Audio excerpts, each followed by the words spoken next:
وَنُنَزِّلُ مِنَ الْقُرْآنِ مَا هُوَ شِفَاءٌ وَرَحْمَةٌ لِّلْمُؤْمِنِينَ آمنت باللہ صدق اللہ المولانا العلی العظیم وصدق رسوله النبی الامین المکین الکریم ونحن على ذلك لمن الشاہدین والشاکرین والحمد للہ رب العالمین۔ میرے دینی سنی جنتی مسلمان بھائیوں، آئیے ہم اور آپ سب سے پہلے ساری کائنات کے عقیدت محبوب خدا سید المرسلین خاتم النبیین شفیع المذنبین دیوان حشر کے صدر نشین نور مجسم ہادی برحق یعنی جناب محمد رسول اللہ صلی اللہ علیہ وسلم صلی اللہ علیہ وسلم کی بارگاہ میں بھائیو درود شریف پڑھیے بلند آواز سے۔ اللہم صلی علی سیدنا مولانا محمد بارک وسلم صلو علیہ الصلاۃ والسلام علیک یا رسول اللہ صلی اللہ تعالی علیہ وآلہ وسلم۔ زندگی کے صدف کو گوہر چاہیے۔ حضرات اب اشرف بھائی جیسی آواز تو نہیں ہے، یہ تو ماشاءاللہ ان کی کتنی تعریف کی جائے، ان کی آواز کی کم ہے، یہ تو چھائے ہوئے ہیں الحمدللہ۔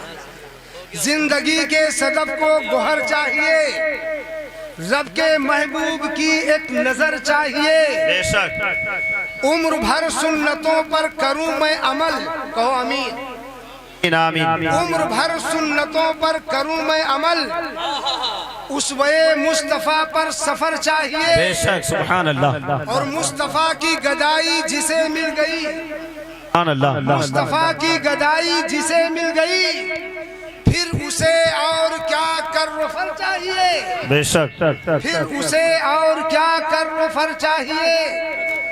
سل ربیہ کہا میرے سرکار نے، سل ربیہ کہا میرے سرکار نے، مانگ جو چاہیے جس قدر چاہیے، آئے ہیں سبحان اللہ، مانگ جو چاہیے جس قدر چاہیے۔ حضرات یہ جملہ ہر کوئی نہیں کہہ سکتا، واہ واہ واہ واہ، صحیح بات صحیح یہ بات۔ اللہ رب العزت کا جملہ ہے، یا اللہ کی عطا سے میرے مصطفیٰ کہتے ہیں، ورنہ جس قدر چاہیے جتنا چاہیے، پتہ نہیں ہم کیا آپ سے مانگ لیں، آپ کے پاس نہ ہو آپ کہاں سے دے دیں گے۔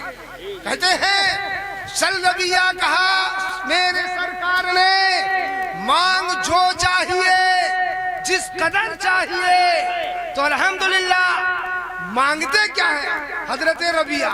آج کا مسلمان ہوتا تو یہ اچھی چیز نہیں مانگتا بلکہ پراپرٹی مانگتا، سونا چاندی مانگ لیتا، گاؤں کے قریب قریب کے جتنے کھیت تھے سب مانگ لیتا کہ سرکار ہمیں دے دو، بازار چوراہے کے جتنے اچھی اچھی دکانیں تھی وہ مانگ لیتا، دنیا کی دولت لے لیتا، مگر الحمدللہ سرکار کے صحابی کیا مانگتے ہیں؟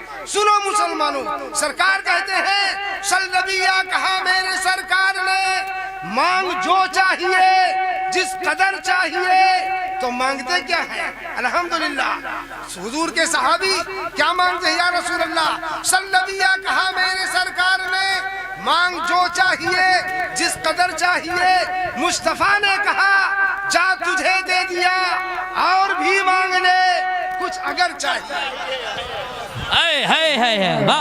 اور بھی مانگ لے اگر چاہیے، مصطفیٰ نے کہا جا تجھے دے دیا۔ حضرات مصطفیٰ سے مانگو، کون دیتا ہے؟ دینے کو چاہیے، دینے کو سچا ہمارا نبی۔ واہ واہ، اور سنو آگے، الحمدللہ یہ مدرسے کا جلسہ ہے، دستار بندی کا جلسہ، بچوں نے قرآن حفظ کی تکمیل کی۔ حضرات خوش نصیب ہیں وہ لوگ جنہوں نے قرآن شریف کو اپنے سینے میں جمایا، بسایا۔ حضرات وہ بچے جدھر گزریں گے، جس بستی سے چلے جائیں گے، قرآن پڑھیں گے، انشاءاللہ تعالیٰ ثواب سب کو ملے گا۔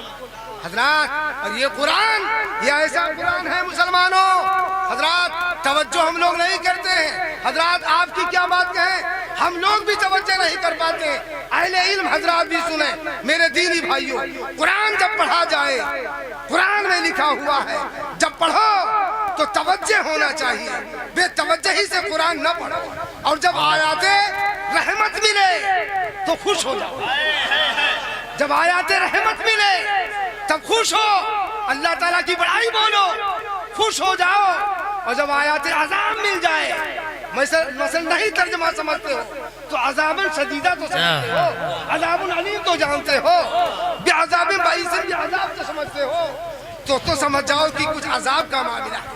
اللہ تعالیٰ نے ہاں عذاب کی باتیں کی ہے، اتنا تو سمجھ جاؤ، جو اہل علم حضرات ہیں وہ تو جانتے ہی ہیں، لیکن جب پڑھو تو جب عذاب کی آیت آ جائے تو رونے لگو مسلمانوں، آنسو نکالو، رونے جیسا چہرہ بناؤ، ورنہ یہ وہ قرآن ہے مسلمانوں، یہی قرآن جب صحابہ پڑھتے تھے تو الحمدللہ اسی قرآن کو لوگ سن کر کے اسلام قبول کرتے تھے۔ حضرات سیدنا سرکار ابو بکر صدیق ہیں رضی اللہ تعالیٰ عنہ، جب قرآن پڑھتے ہیں، حضرات مکہ والوں نے ابو بکر صدیق کو تنگ کیا، حضرت ابو بکر صدیق رضی اللہ تعالیٰ عنہ نے کہا آپ چھوڑ دیں گے مکہ، جانے لگے، ہجرت کرنے لگے، باہر نکل گئے۔ حضرات جب باہر نکلے تو مکے کا ایک کافر ملا، حضرت ایک کافر سے ملاقات ہوئی، اس کافر نے کہا وہ پہچانتا تھا ابو بکر کو، پوچھنے لگا اے ابو بکر ہماری آپ کی تو دوستی تھی، بھلے آپ ایمان والے تھے ہم بے ایمان تھے مگر دوستی تو تھی، تو اس نے کہا آپ کہاں جا رہے ہو؟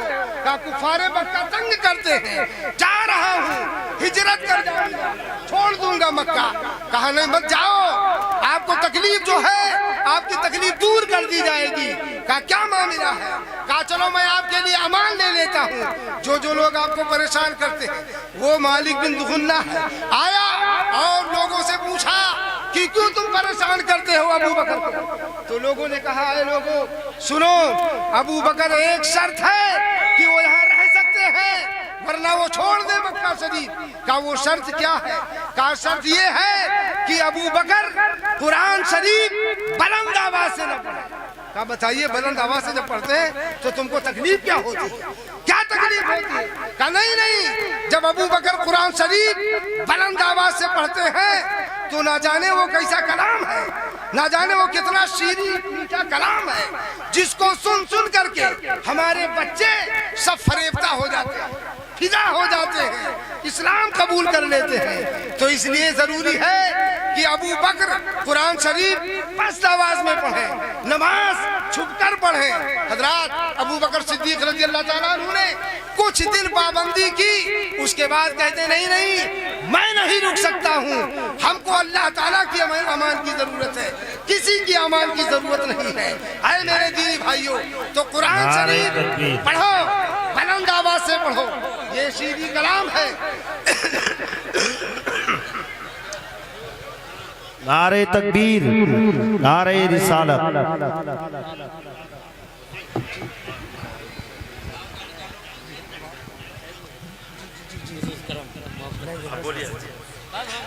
میرے دینی بھائی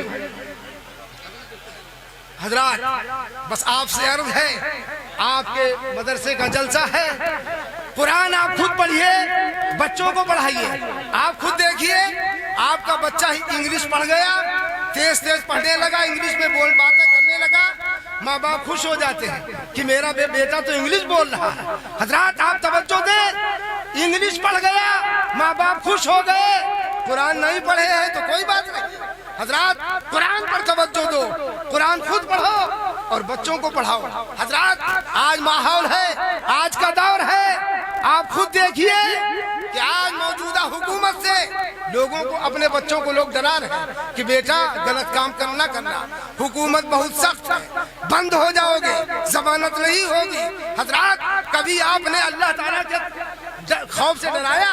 اپنے بچوں کو اللہ کے خوف سے ڈراؤ کہ بیٹا نماز نہیں پڑھو گے اللہ ناراض ہو جائے گا، جہنم میں جاؤ گے۔ کہے میرے دینی بھائیوں، قرآن خود پڑھو، بچوں کو پڑھاؤ، اسی میں عافیت ہے۔ اللہ رب العزت ان چند جملوں کو قبول فرمائے۔ وما علینا الا البلاغ۔ السلام علیکم۔ زندہ باد، زندہ باد۔